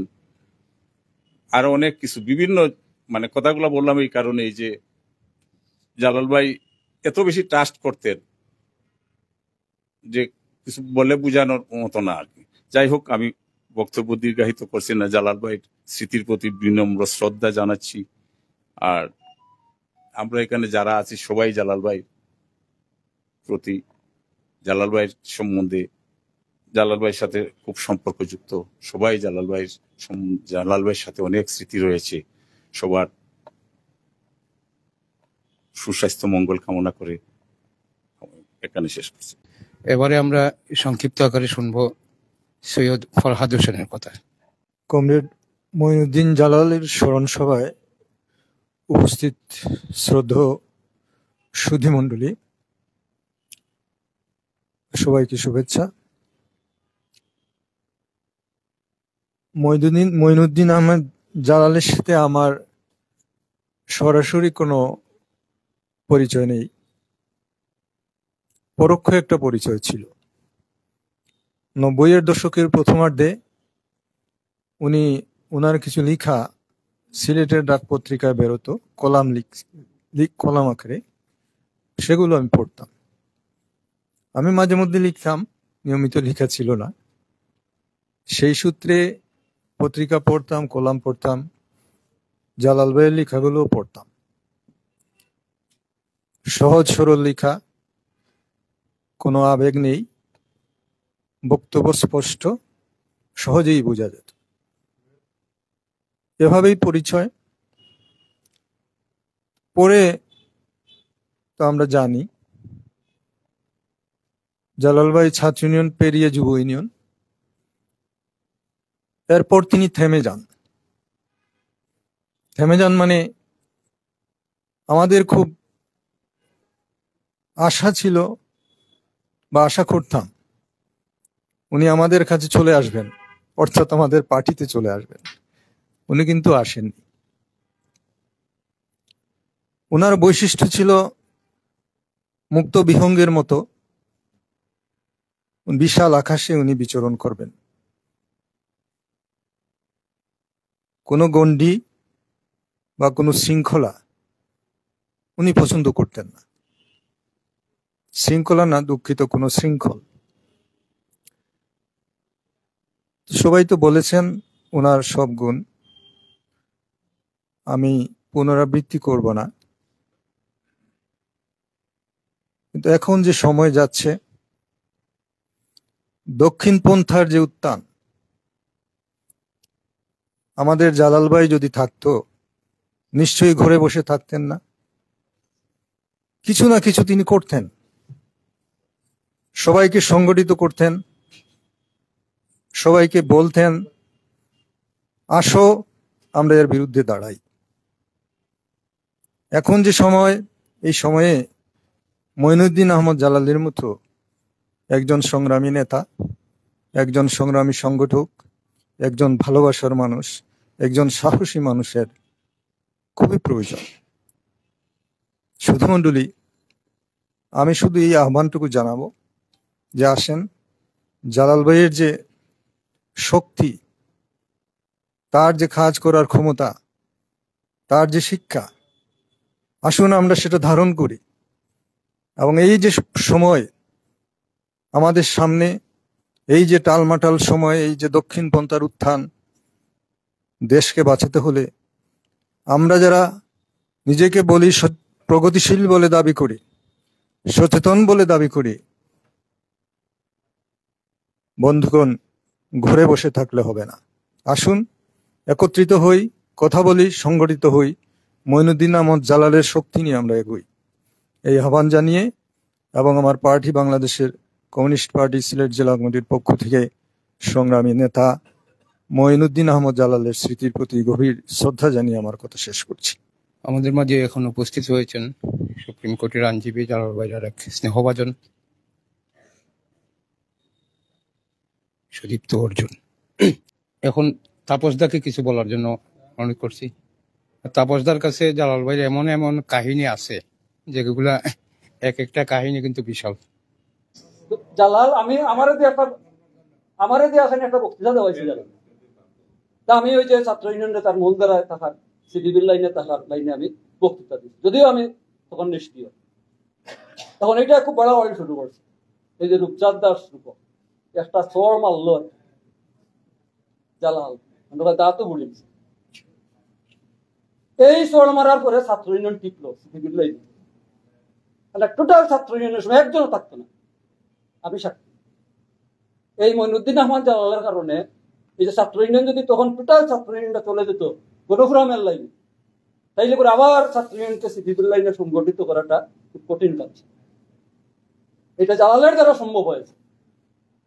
জালাল ওই যে এটা যদি স্বর্ণ নামারতো, তাইলে করে ছাত্র ইউনিয়নের দিকে চলে যেত। টোটাল ছাত্র ইউনিয়নের পরে আর কেউ যায় নাই, ছাত্র ইউনিয়নটা রয়েছে সিডিবির লাইনে। সুতরাং এই যে বললাম যে জালালের তো ক্রাইসিস পিরিয়ডের নেতা আমরা বললাম, ক্রাইসিস অনেক ক্রাইসিস এসেছে। যেমন মুনির তপন জুয়েল মরার পরে।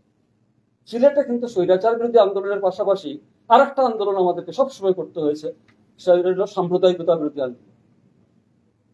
স্বৈরাচার এবং সাম্প্রদায়িকতা বিরোধী আন্দোলন এই দুইটা সিলেটে না সারা দেশে এটাই সাম্প্রদায়িকতা বিরোধী আন্দোলন, স্বৈরাচার বিরোধী আন্দোলন একটা আরেকটার পরিপূরক, একটারে বাদ দিয়ে আরেকটা না। কিন্তু সিলেটের একটা বিশেষ পরিস্থিতি ছিল এখানে, আমাদের তিনজন মনির তপন জুয়েল। সুতরাং স্বাভাবিক কারণে একটা ক্রাইসিস, বিশাল ক্রাইসিস, সংকট আকারে সাংঘর্ষিক পরিস্থিতি, কে কোন সময় মরবে ঠিক ঠিকা নাই। এই সময় জালালের ভূমিকা, এটা জাসদ চাঁদের উনারে তো বেশি জালাল থাকতো সাথে, তখন বেশি এই যে জাকির আহমদ, আজকে এটা বলবে আরেকটা কথা না বললে হয় না, এইখানে ওয়াহিদ প্রদ্যুৎ যে প্যানেলটা, ওয়াহিদ প্রদ্যুৎ প্যানেল হওয়ার পরে সুলতান মনসুর আসলেন। তখন সুলতান মনসুর ছাত্রলীগের নেতা।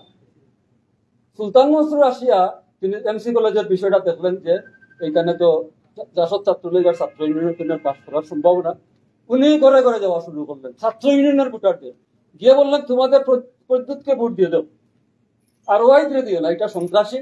এরপরে এটা তার বাপ একত্রে ছিলেন, শুরু করছেন একেবারে ঘরে ঘরে, ডোর টু ডোর।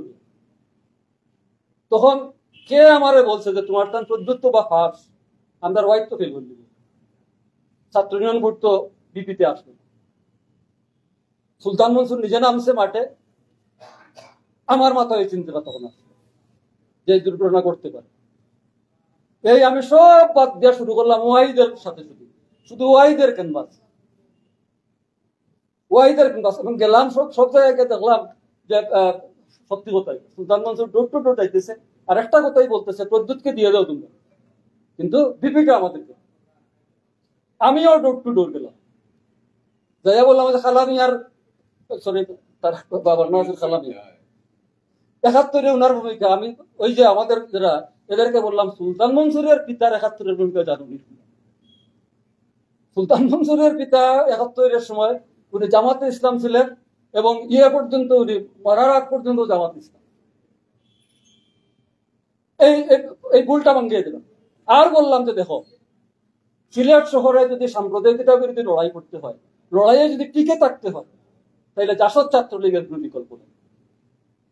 কারণ আমাদের ভোটাররা কিন্তু এই বিষয়ে সচেতন, অন্তত সাম্প্রদায়িক শক্তির বিরুদ্ধে ছাত্র ইউনিয়নকে যারা ভোট দেয়, ছাত্র ইউনিয়নকে যারা সমর্থন করে, এরা সচেতন ভাবে করে, এবং এদের এই ইয়েটা আছে যে সাম্প্রদায়িকতার বিরুদ্ধে এদের একটা সচেতনতা বোধ আছে। তখন আমি যে বললাম যে দেখো, সিলেট শহরের মূল সমস্যা এখন স্বৈরাচার চাইতেও বেশি সাম্প্রদায়িক শক্তি। সুতরাং এই সাম্প্রদায়িক শক্তির বিরুদ্ধে যে লড়াই করতে হয় সিলেট শহরে, জাসদ ছাড়া আর কোনো, এবং এই বলার পরে, এবং পরে দেখা গেছে মনে হয় বেশি ভোট পাইছে, প্রদ্যুৎটাকে ওয়াহিদে বোধহয় বেশি ভোট পাইছে। এইটা মিটমাট হয়ে গেছে। এইটা এই যেটা বললাম, যেটা যে এই সমস্ত ক্ষেত্রে এই যে ছাত্র ইউনিয়ন বিষয়, এই সমস্ত কিছুতে জালালের মোটর সাইকেল একটা, এই মোটর সাইকেলের তো হ্যাঁ, আর 1200 কার আছে যে ভালো হান্নান মিয়া, এটা তো দলের, এইটা দলের, এগুলি দলের কাছে ব্যবহৃত, তার পকেটের টাকা। তো কিন্তু ওই যে বললাম যে তার সে নেতা হইতে চাই, সে নেপথ্য থাকতে চাই, এটা একটা ব্যতিক্রম। এবং এই শিক্ষাটা নেওয়া উচিত, জালালের কাছ থেকে এই শিক্ষাটা নেওয়া উচিত। সুতরাং আমাদের রাজনৈতিক আন্দোলনে যেটা বললাম, এটা কোনো পরিষ্কার, জালাল হি ওয়াজ ভেরি মাচ কমিটেড এই লেফটিস্ট পলিটিক্সে, ভেরি মাচ কমিটেড। যদিও তার যে বললাম রাজনৈতিক আলোচনা খুব বেশি করতো না, এই যে টেবিল টপ বসে রাজনৈতিক তথ্য কপছানো, সে প্র্যাকটিস, থিওরিতে তার খুব একটা আগ্রহ ছিল না, কিন্তু প্র্যাকটিসে জালালের কোনো বিকল্প ছিল না। যদিও থিওরি প্র্যাকটিস দুইটাই দরকার, থিওরি প্র্যাকটিস দুইটা ছাড়া এই যে বিপ্লব করা সম্ভব, বামপন্থী রাজনীতি করা সম্ভব।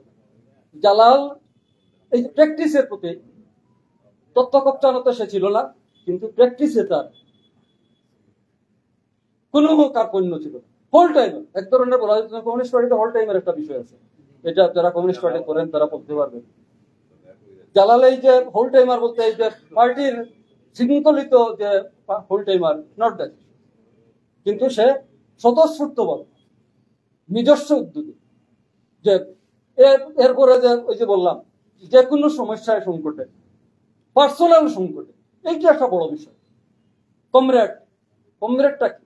এখন তো যেটা আমিও পাইছি, এখনো যেটা দেখি যে বিপদে আপদে, কমরেডের বিপদে আপদে যাওয়াটা হইলো এইটা বামপন্থী রাজনীতির বিশেষ করে এটা একটা অপরিহার্য একটা বিষয়। কিন্তু এই ক্ষেত্রে আমার কাছে ঘাটতি লক্ষ্য করে, জালাল এইখান থেকেও জালালের কাছ থেকে শিক্ষা নেওয়া দরকার আছে। ছাত্র ইউনিয়নের, কমিউনিস্ট পার্টি, যুব ইউনিয়নের, এমনকি বামপন্থী যে কোনো লোকের যে কোনো সমস্যা মইনুদ্দিন আহমদ জালাল একটাকে হাজির। এইটা হলো এই যে বললাম কমরেড তো এইটাই সাথী।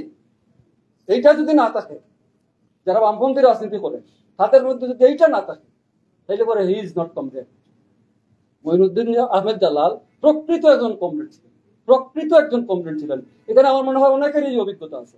আমাদের কমরেড একজন অসুস্থ, তার মা অসুস্থ, ছেলে বাসায় চলে গেছে, জালাল বসে আছে। মা অসুস্থ ক্লিনিকে, বাবা অসুস্থ ক্লিনিকে, এই মা বাবার ছেলে যে এসে দেখাশোনা করে বাসায় চলে গেছে, কিন্তু মইনুদ্দিন আহমদ জালাল ক্লিনিক বারান্দায় বসে আছে। এবং এটা আমাদের অনেক বন্ধু বান্ধব আছে, রাজনীতি করেন না, এরকম অনেক বন্ধু বান্ধবের ক্ষেত্রেও মইনুদ্দিন আহমদ জালাল, এটা আমি বললাম তো, কোনো তুলনা হয় না। মইনুদ্দিন আহমদ জালালের কোনো তুলনা হয় না, এটা ব্যতিক্রম ধর্মী। এবং এই যে বললাম জালালের জীবনী থেকে বহু কিছু শিক্ষণীয় আছে, এইটা থেকে আমাদের শিক্ষা নেওয়া দরকার আছে। আমি অনেক লম্বা আরো বহু কাহিনী আছে মইনুদ্দিন আহমদ জালালের নিয়ে, বহু কাহিনী আমার আছে। আর আমি একেবারে সার্বক্ষণিক সঙ্গী বলা যেত, এটা সবাই জানতেন। ওই যে আমি তো একবার সেন্ট্রাল কমিটির ভাইস প্রেসিডেন্ট, সুনামগঞ্জে ও বুরান্ডা ডিপি বানান, বুরান্ডা আমি 7 দিন 1 সপ্তাহ গিয়ে থাকছি সুনামগঞ্জ। এই সময় আমি সেন্ট্রাল কমিটির ভাইস প্রেসিডেন্ট হতো বা কিরকম, যাই হোক, ওই জালালের হোটেলে তো এখানে 7 দিন থাকছি। 7 দিন এই যে বুরান্ডা ডিপি বানান। এটা এই যে বললাম আমি যে বিয়ানীবাজার, মৌলভীবাজার, শ্রীমঙ্গল, আর জালাল সকলের কাছে জালালকেও চাইতো সবাই গেস্ট হিসাবে জালালকে। সুতরাং জালালের স্মৃতি যদি আমি বলতে থাকি, সারা রাতও যদি বলি, এটা শেষ হবে। এবং আমার থেকে ভালো বলতে পারবেন আমার জাকির আহমদ, ওনার সাথে পার্সোনালি সম্পর্ক তো আরেকটা সবকিছু। এই পার্সোনাল সম্পর্ক এটা খুব বেশি ছিল। আর ইসলামপুর চৌধুরী মুসলমান বলে তো দিনে রাখতে আবার মার্কেটের মালিক গেলাম। এই তো হোসেন ভাই জালাল, এটা রাত 1টার সময় গিয়ে দেখা যায় আড্ডা, জালাল নাই ওখানে আড্ডা। আমার পার্সোনালি বাসায় রাত 1টা 12টা, জালাল নাই ওখানে আড্ডা হবে। এটা মিস করি, খুব বেশি মিস করি। আমার পার্সোনালি বিষয় মিস করি, রাজনৈতিক দিক থেকেও মিস করি। আমি যদিও রাজনীতি এখন নিষ্ক্রিয়, কিন্তু বামপন্থার প্রতি আমার একটা দুর্বলতা অপূর্ব হয়েছে। যেমন আমি সিলেট পারো যখন ঘুরতে তুকাই বাম পাওয়ার নেই, বামপন্থী দেখলে তারা ঘুরতে, বামপন্থী না পাইলে এক্স বামপন্থী উন্নয়ন করা হয় স্থানে ছিল সাইডের তো। তখন চরম বামপন্থী সর্বরা পার্টি, পূর্ব বাংলা কমিউনিস্ট পার্টি, মতিন আলাউদ্দিন, মফক্কর চৌধুরী, বড় বড় নেতা, জনগণের মধ্যে ওদের একটা অবস্থা, চরম বামপন্থার একটা স্পেস ছিল। বহু আগে রাশির তো শক্তি তাইলে পরে এইটা এখন হয়তো এই যে হতো এই যেটা বললাম। তারপরেও এখন মধ্যপন্থী রাজনীতি একটা জায়গায় এটা হইল যে আমি দিনেও বলছিলাম এটা, যে বাংলাদেশে ডানপন্থী রাজনীতির একটা বিশেষ প্রবণতা হলো পাকিস্তানপন্থী। দুনিয়ার অন্য কোথাও ওইটা নাই, কিন্তু বাংলাদেশে দক্ষিণপন্থী রাজনীতির একটা বিশেষ প্রবণতা। যদি এই যে আন্দোলনে এবার না থাকতেন, তাহলে আওয়ামী লীগের আগে বামপন্থী থেকে ফেলাইতেন। আমি অনেকের সমালোচনা করি যে বামপন্থীরা ছাত্র ইউনিয়ন শিবিরের সাথে মিডিয়া আমি ভুল করছে। এটা তো এই চিন্তাগুলি থাকা দরকার। একবার তো শেখ হাসিনা রাগ করে সবটা বাতিল করে দিচ্ছে। এরপরে ঘুরাইয়া হাইকোর্টে দিয়ে আবার 30% নিয়ে আনার পরে আর বন্ধ করতে পারে হাজারে হাজারে। আর এই সুযোগটা নিছে যে এটা সঠিক। এবারে সংক্ষিপ্তভাবে জালাল ভাই আর এক স্নেহধন্য অধ্যাপক জহিরুল হক শাকিল। সিলেটের বিশিষ্ট ব্যক্তিবর্গ এবং জালাল ভাইয়ের বক্তবৃন্দ সবাইকে শুভেচ্ছা জানাচ্ছি। আসলে আমি বলার জন্য আসি নাই, শোনার জন্য আসছিলাম যে নিজের জ্ঞানকে আরো সমৃদ্ধ করবো। তাপসদার কথা এই জিনিসগুলো কিন্তু উঠে আসছে এবং একটা পর্যায়ে আলোচনা কিন্তু আর জালাল ভাইয়ের জীবনীতে থাকে নাই, আমাদের দেশ এবং আন্তর্জাতিক প্রেক্ষাপটে চলে যাচ্ছে। তো আমার সাথে জালাল ভাইয়ের পরিচয় হচ্ছে বেশিরভাগ মানে অঙ্গাঙ্গিটা হচ্ছে টিপাইমুখ আন্দোলনের সময় সবচেয়ে বেশি ঘনিষ্ঠতা লাভ করি। এবং জালাল ভাইয়ের সাথে যখন এমনিতে ওনাকে চিনতাম, যেমন নামকরণ আন্দোলনের সময় চিনতাম, আমরা তখন 3rd ইয়ারে পড়ি শাহজালাল বিশ্ববিদ্যালয়ে, তখন থেকে জানতাম, কিন্তু ওইভাবে পরিচয় নাই। কিন্তু পরিচয়টা হয়েছিল টিপাইমুখ আন্দোলনের সময়। যে উজ্জ্বলদা যেটা বললেন যে সিটি কর্পোরেশনের যে সেমিনার, ওইটা তো ছিলাম। আর আরেকটা সমাবেশ হয়েছিল কিনব্রিজের নিচে। তখন আমি জালাল ভাইয়ের আরেকটা বৈশিষ্ট্য ছিল, কিন্তু উনি কিন্তু আগে আসতেন না, সবাইকে ব্যানারের সামনে কিন্তু দিয়ে দিতেন। তো আমাকে টাইম দিয়ে নিয়ে ব্যানারের সামনে দিলেন, তখন আমি সালাম দিলাম, পরিচয় দিলাম, আমি চিনি তোমার কথা, অনেক কথা। তো এইভাবে অনেক পরিচয়। পরে যখন আমি স্কলারশিপ পেলাম, জালাল ভাইকে বললাম, জালাল ভাই আমি কমনওয়েলথ স্কলারশিপ পেয়েছি, ইংল্যান্ডে যাচ্ছি মাস্টার্স করতে। তো বলে যে তোমার মগজটা বিক্রি করে দিয়ে আইসো না ব্রিটিশদের কাছ থেকে, জাস্ট এতটুকু ভালো করে পড়ো। তো সবসময় যোগাযোগ ছিল। যখন 2018 সালের অক্টোবরে, আমি তখন ইংল্যান্ডে, তো ওই ফেসবুকে এগুলো ছবি দেখতে, পোর্ট্রেট ছবি জালাল ভাই, তো এইগুলো ছবি অনেকেই পোস্ট করে, কিন্তু এটা যে মৃত্যু সংবাদ উনার, এটা কিন্তু আসলে আমার কিছুই ছিল না। পরে আমার ওই যে একটা আড্ডা ছিল ইংল্যান্ডে, মাসুদ রানা ভাই আপনার অনেকেই চেনেন, কমরেড মাসুদ রানা, উনি বাসদ করতেন ঢাকা বিশ্ববিদ্যালয়ের, ডাকসুর 2বারের মেম্বারও ছিলেন আমার এলাকার। ওই আমি মাসুদ রানা ভাইকে ফোন করলাম, সবাই হতবাক। পরে আমরা ওইখানে বসলাম, ওই দেখি যে আসলে অনেক ইংল্যান্ডে ওনার এত ভক্ত। আর এখানে আরেকটা জিনিস দেখেন যে উনি বামপন্থী রাজনীতি করতেন, কিন্তু সবার কিন্তু একটা ভরসার স্থল ছিলেন ওনার কাছে। কিন্তু শুধু বামপন্থী চিন্তা চেতনায় যারা বিশ্বাসী, বা যেমন আমি তো ছাত্র ইউনিয়ন করি না, তো আমার অনেক বন্ধু বান্ধব ছাত্র ইউনিয়ন, তো এরকম অনেকেই কিন্তু একটা ভরসার জায়গা পেতেন। এবং যখনই কেউ কোনো বঞ্চনার শিকার হতেন বা কোনোভাবে নিষ্পেষিত হতেন, তো এইসব জায়গায় কিন্তু আপনার ওনার কিন্তু সহযোগিতা পাওয়া যেত। এবং আমারও কিন্তু এখন মনে হয় যে এই যে 5 আগস্ট পরবর্তী বা এর আগে, বা এই যে 18-র ইলেকশন, রাত্রের ইলেকশন বা 24, এই যে এই সময়টুকুতে তার ভূমিকাটা কি হতো, তা আমরা কিন্তু এগুলা অঙ্কন করতে পারি। মানে উনি এই জিনিস বলতে পারতেন, এই জিনিস বলতে পারতেন, অনেক কথা, সুমন ভাইয়ের কথা এখানে আসছে।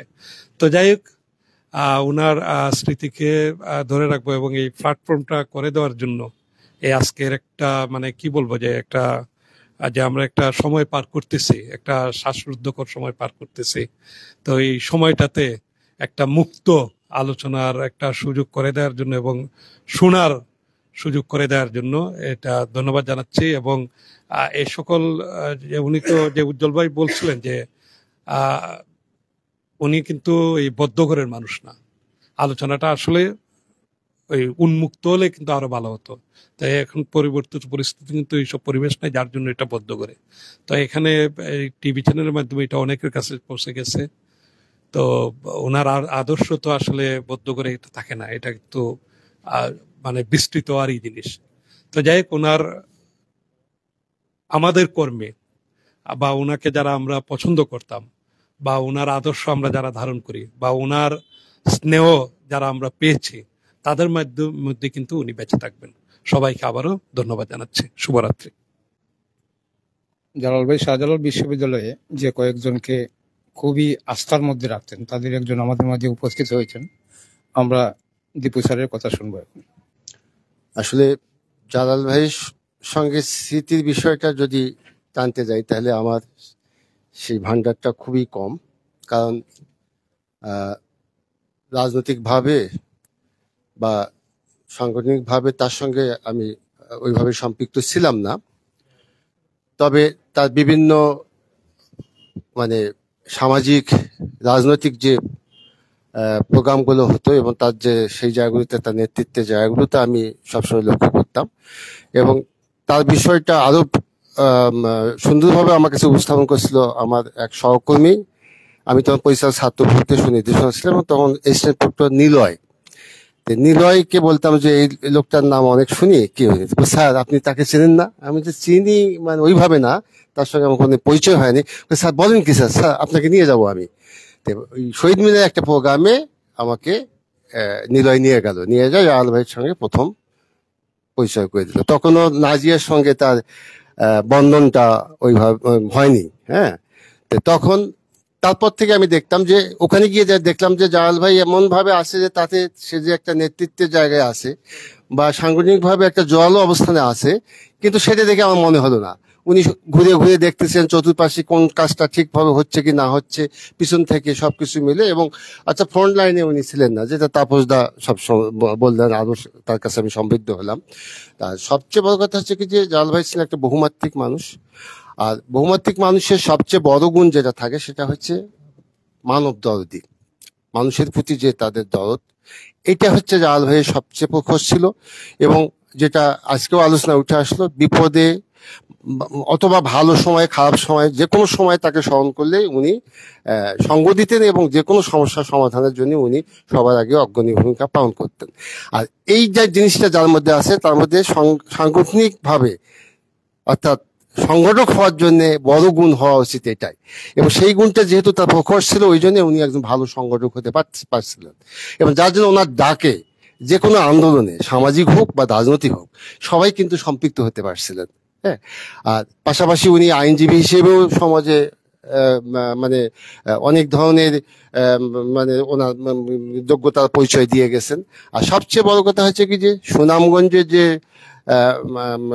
ভাটিয়াল এলাকার যে বিষয়গুলো আছে উনি ওটাকে হাইলাইট করতেন এবং তার সঙ্গে সম্পৃক্ত যে বিষয়গুলো আছে সেগুলোকে আন্দোলনের রূপ দিতেন উনি ওনার নেতৃত্বে।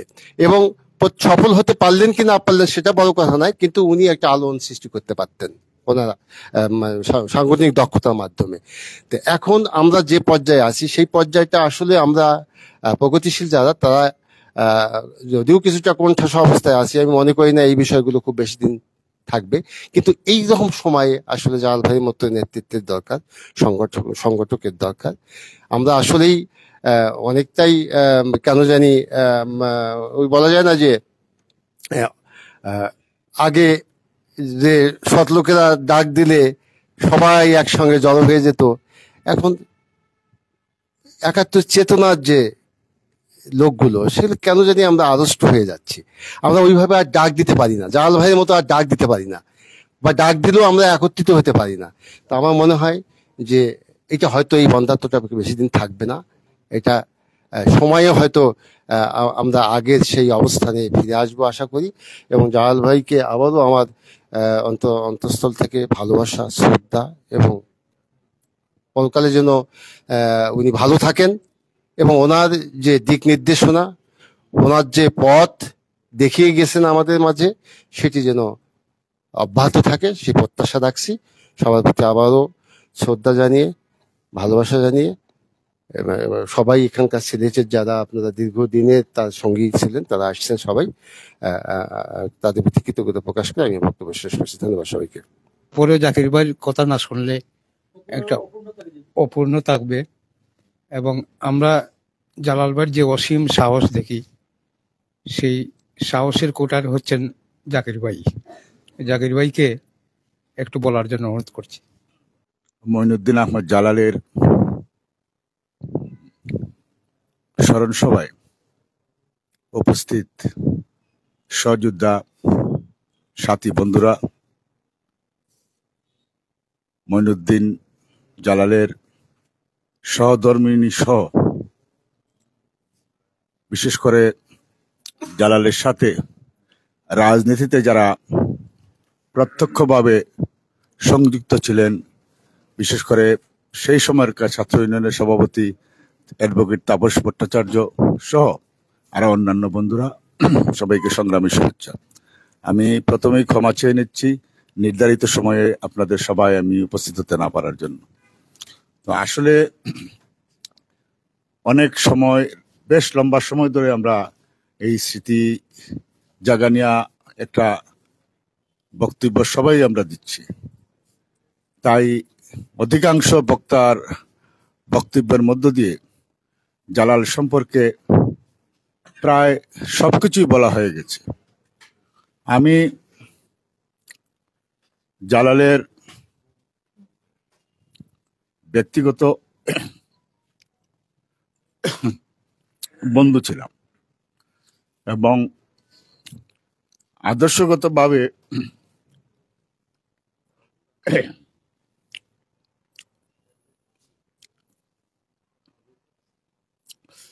জালাল সমাজতন্ত্র ভালোবাসতো, আমরাও ভালোবাসতাম।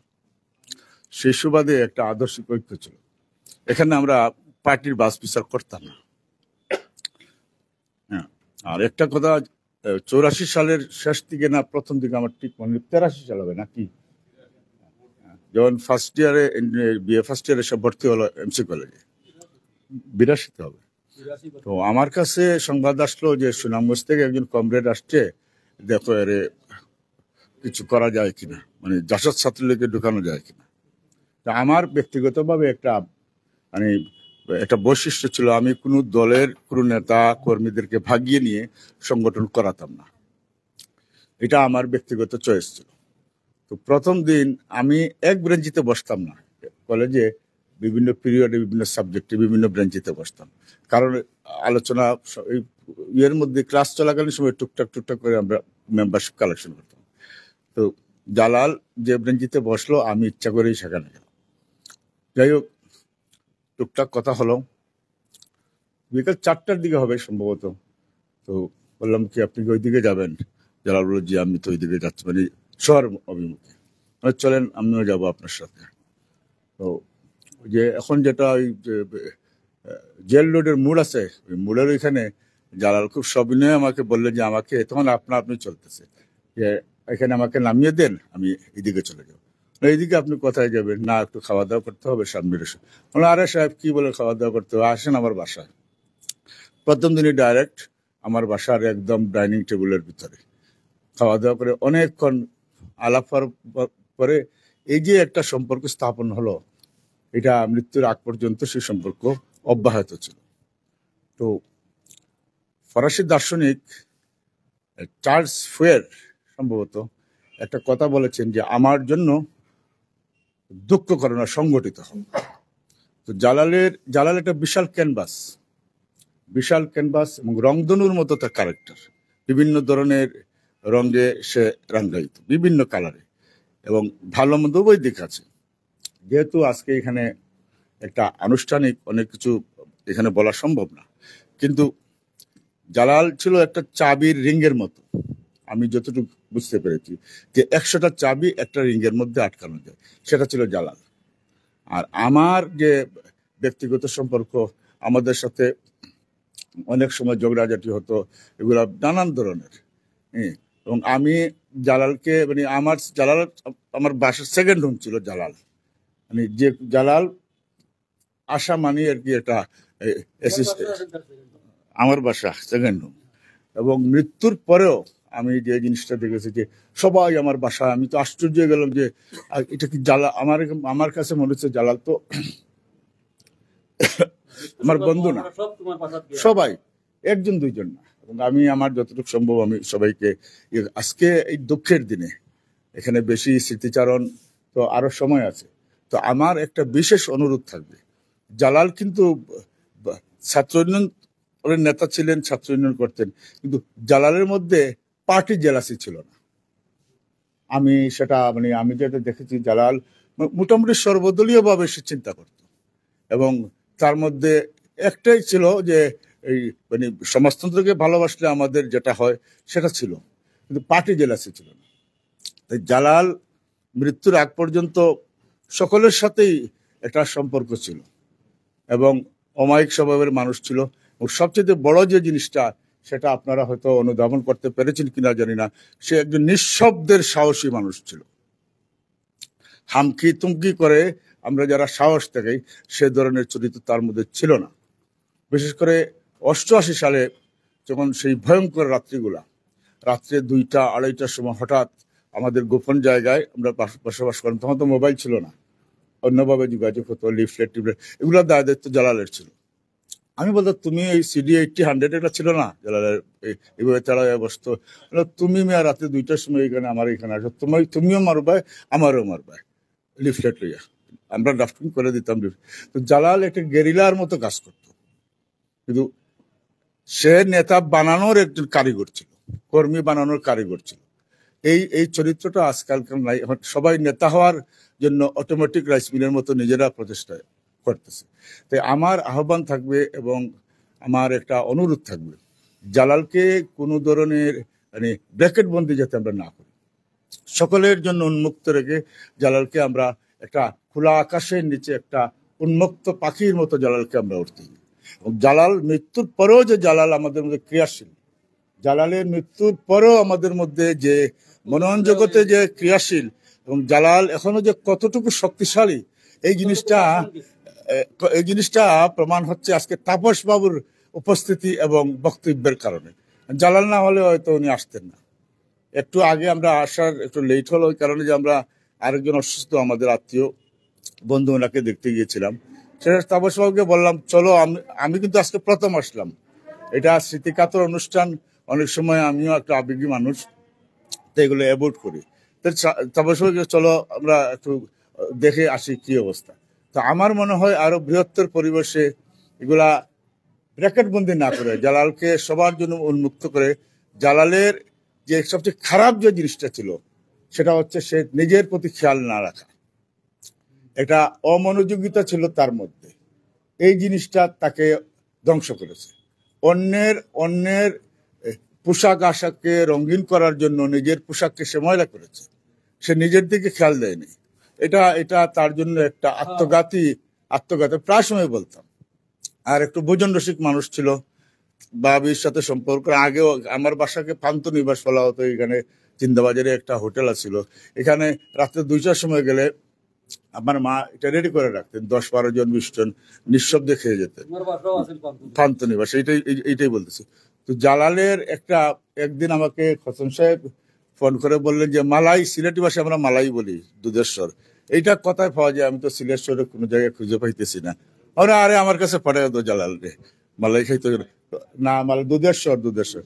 তখন জালাল পাগলের মতো এলো মালাই খাওয়ার জন্য। তো আমার ফ্রিজ ছিল, একটা ফ্রিজের ভিতরে বেশ এটা আমরা ঘি তুলতাম, ওটা আমি বাইর করে ওভেনে 1 বাটি, ওভেনের ভাবি হয়তো আক্রমণ শুনে এগুলা বিষ খাওয়াইতেছি, 1 বাটি বালাই, আর পাটালি গুড়া ছিল, পাটালি গুড় স্লাইস করে আমি দিয়া বাটির মধ্যে আর বড় চামচ দিয়া একদম নিঃশব্দে খাইতাম। তুমি তোমার এই অবস্থা, তুমি কোনা করলে, আমি তো দিলাম তোমার সৎপরের জন্য, তুমি 2 চামচ 1 চামচ খাইতে, সারা বাটি খাইলাই কেমনে, আর কই না খাইয়া ফেলাইছি। আর রমজান মাসে তো বিয়ের আগে পরে, রমজান মাসে সন্ধ্যা মানে ইফতারের পরে আমার এখানে নিয়মিত আসা, তো আমি তার জন্য আলাদা একটা ইয়ের মধ্যে রাখতাম চানা, পেঁয়াজ, খিচুড়ি যা আছে আর কি, সব নিঃশব্দে একটার পর একটা। এগুলো কি করতেছো তুমি, ওনার খাও তুমি। আর জালালের খাওয়ার অভ্যাসটা ছিল কিন্তু খুব স্লো, বোঝা যেত না বেশি খাই যায়, কিন্তু টুকটুক করে সে অনেকগুলা খাইতো। এইগুলা তার রসনা সংযম করে নাই, তাকে অনেক বুঝাইছি, কিন্তু লাস্টে সব কথা শুনে না। যাই হোক, জালাল সম্পর্কে অনেক স্মৃতি আছে, অনেক বক্তব্য আছে, অনেক স্মৃতি, শিলং, অস্ট্রেলিয়া, বাংলাদেশের রাজনীতি, ছাত্র রাজনীতির আন্দোলন, অনেক কিছু, অনেক ক্যানভাস। এই বড় ক্যানভাসকে এই ছোট্ট তুলি দিয়ে অঙ্কন করা আমার দ্বারা সম্ভব না। আপনাদের কাছে সবাইকে আমি অপারগতা প্রকাশ করতেছি এবং একদম ব্যক্তিগতভাবে যদি আমরা বসি, জালালকে আমরা স্মরণ করব। আর আবারও অনুরোধ করব যে আমরা তাকে যাতে ব্র্যাকেট বন্দি না করি, সবার জন্য উন্মুক্ত রাখি। সবাইকে সংগ্রামী শুভেচ্ছা।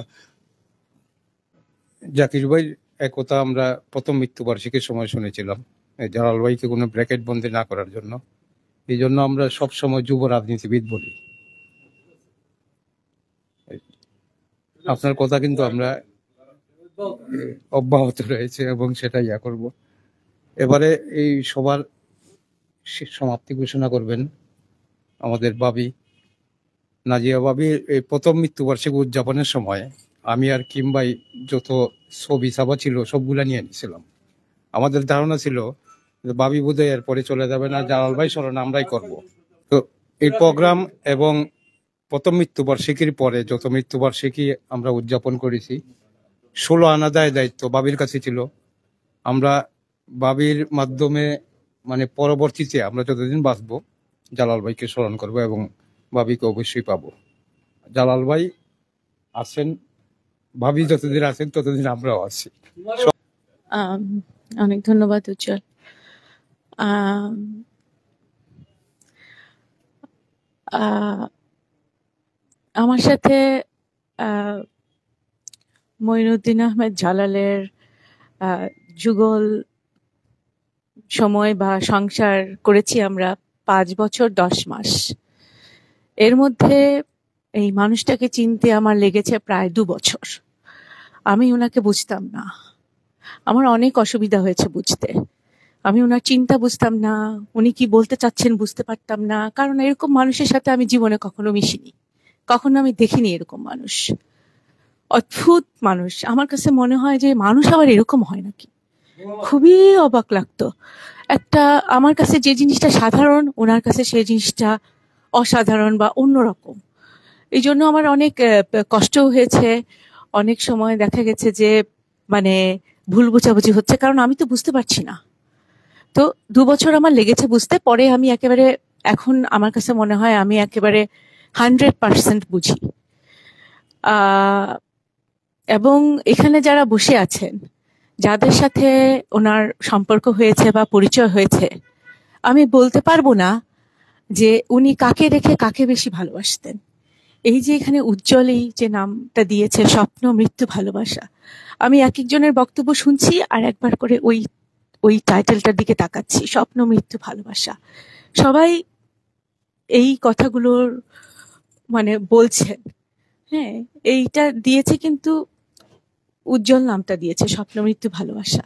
পরে আমি সাথে সাথে ওইটা দেওয়ার পরে, ব্যানারটা আমার কাছে আসার সাথে সাথে আমি প্রথম আলো পড়ছিলাম, তখন দেখি যে এখানে রকিব হাসানের আসছে স্বপ্ন মৃত্যু ভালোবাসা। আমি ভাবলাম যে কি ব্যাপার, এটা কেমনে করে মিলল।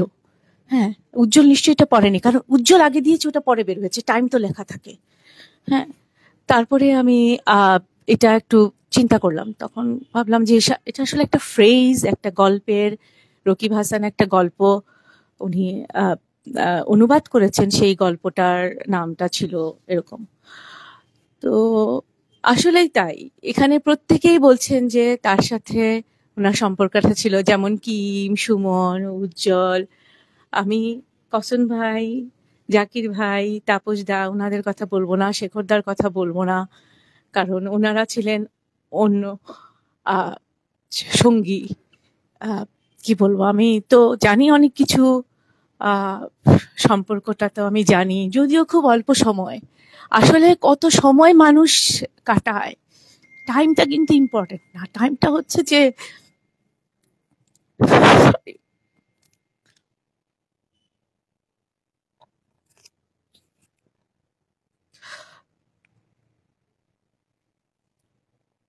কত কোয়ালিটি টাইম মানুষ স্পেন্ড করে, কত গভীর মানুষ সময় কাটায়, সেটা হচ্ছে সবচেয়ে জরুরি। মানুষ হয়তো 50 বছর একসাথে থাকতে পারে, কিন্তু সেই 50 বছরের মধ্যে কয়টা বছর, কয়টা ঘন্টা মানুষ একসাথে আছে, বা কতটুকু ইন্টিমেটলি আছে, কতটুকু বুঝতে পারছি, সেটা হচ্ছে জরুরি। কাজে সময়টা জরুরি না, কতটুকু সময় মানে কি বলবো এফেক্টিভলি স্পেন্ড করেছে, সেটা হচ্ছে বড় জিনিস। তো যার কারণে আমার সাথে অনেক গল্প, আমি তো মানে অনেক কথাই জানি যেগুলো আমি বলতেও পারবো না অনেক সময়। তো সেটাই। আর আজকে হলো 7ম মৃত্যুবার্ষিকী। তার মানে কি দাঁড়াচ্ছে, আমি বসে বসে চিন্তা করছিলাম যে আমি সময় কাটিয়েছি 5 বছর 10 মাস, সেটা কিন্তু অতিক্রম করে গেছে, 7ম মৃত্যুবার্ষিকী হয়ে গেছে অলরেডি। এখানে আরো আসে যে শিল্পী আছে, ওরা আছে, আশরাফ আছে, ওরা খুব অল্প দিন কিন্তু পেয়েছে, কিন্তু এখানে যারা হয়তো বা জাকির ভাই ওনার সাথে 82 সালের কথা বললেন, 82 থেকে তার মানে হচ্ছে 2018, কত বছর হয়? 18 আর ওইদিকে 12, তাই না? 30 বছর, 30 বছর সম্পর্ক। কত? 36 বছর, সরি 36 বছর। সেই 36 বছরের যে সম্পর্কে যেরকম ফিলিংস আমি জানি, এখানে শিল্পী আশরাফ বা যাদের ওই যে রানা আছে, ওদের খুব অল্প দিনের সেই একই ফিলিংস, হ্যাঁ। বা পার্থক্য তো আছেই, এক্সপেরিয়েন্সের পার্থক্য আছে, একসাথে থাকার পার্থক্য আছে, আমি জানি সেটা।